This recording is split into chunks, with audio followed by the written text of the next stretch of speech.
Okay, so that's a habit. I'm sorry. This is going to be my final video for tonight because it's almost midnight and I need to go to bed. So I want to post this really quickly.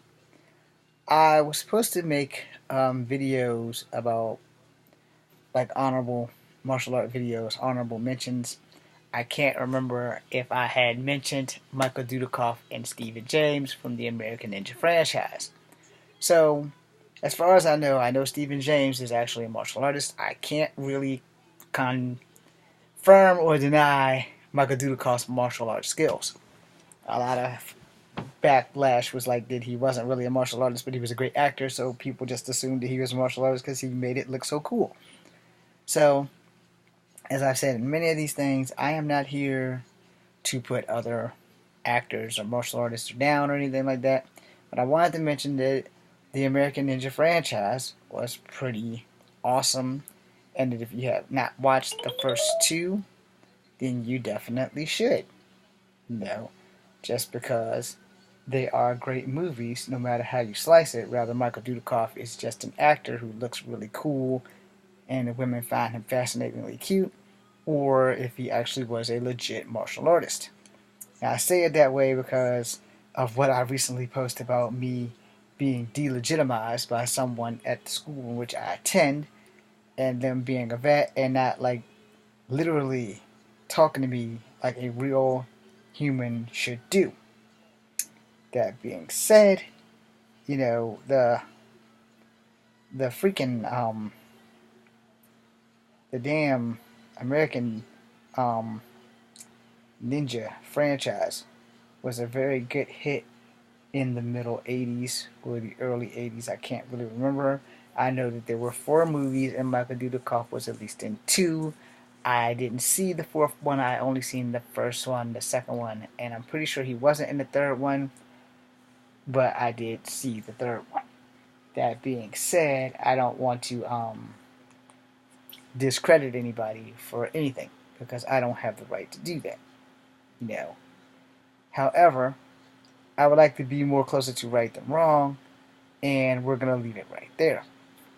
But Stephen James, the black guy in American Ninja, he was definitely a martial artist, and if he wasn't, then he was a damn good actor because he did his job very well. And the whole thing about that, when I was making these martial art videos, it was that some of these martial artists have never been given the credit or the recognition that they deserve, and we kind of really don't know what happened to them when they fell away of the wayside.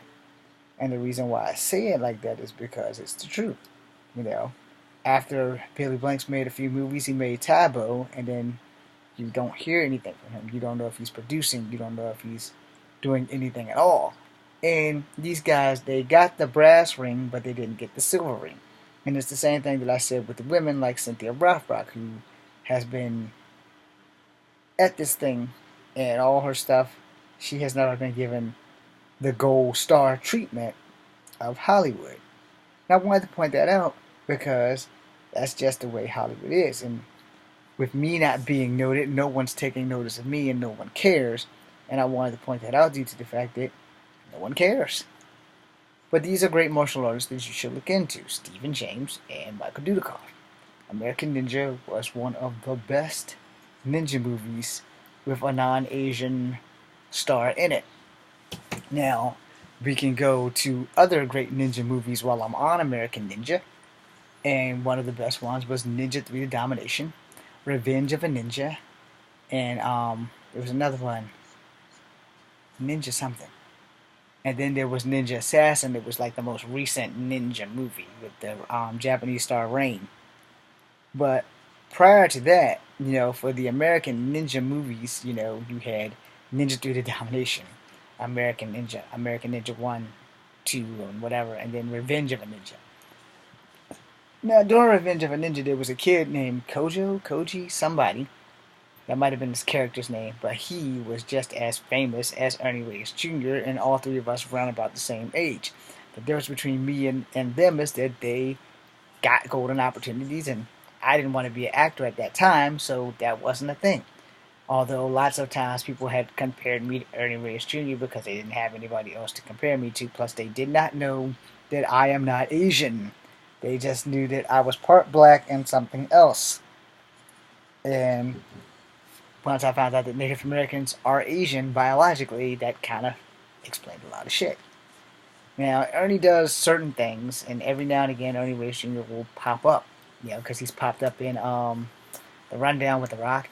He popped up in Rush Hour 2. And so he's still getting work. He's still working, but, you don't really get to mention him, and you don't get to mention Ernie Reyes Sr. So I brought them into this video for the simple fact that Surf Ninjas was a badass movie. Ernie held that shit down. And then it's the same thing we said when he was playing Donatello in the first and second Ninja Turtle movies. And I'm not really sure how it worked in the second Ninja Turtle movie because he actually was also playing Kino. But they had some things that said he was playing Donatello as well as Kino. And if I can't ask him myself, I don't know. But I know Ernie Reyes Jr. held it down as Donatello. And he probably had to do Donatello because he was like probably the shortest of the guys playing the Turtles. But at that same time, he was also one of the most well-known martial artists. And so when he got to play Kino, the pizza boy, a lot of people gave him a little flack on that because, well, at least he wasn't delivering noodles. But, it's like a stereotypical, we're going to make the New York Chinese kid deliver pizza and noodles. And I understand that, but at the same time, the Ninja Turtles at the time, the first movie was classified as excessive violent, and so the Ninja Turtles fought with anything but their weapons through the whole movie. Because if you don't remember, they rarely ever used their weapons. In the opening scene, they're fighting with sausage links and shit in a plastic bowling cone. So, and then the only one who was really not using weapons was Kino, which was Ernie Reyes Jr. And then he went on to Surf Ninjas, and when he did Surf Ninjas, everybody's like, oh, this little motherfucker's badass. And then he did have an ISK career and everything like that to prove that his shit was legit.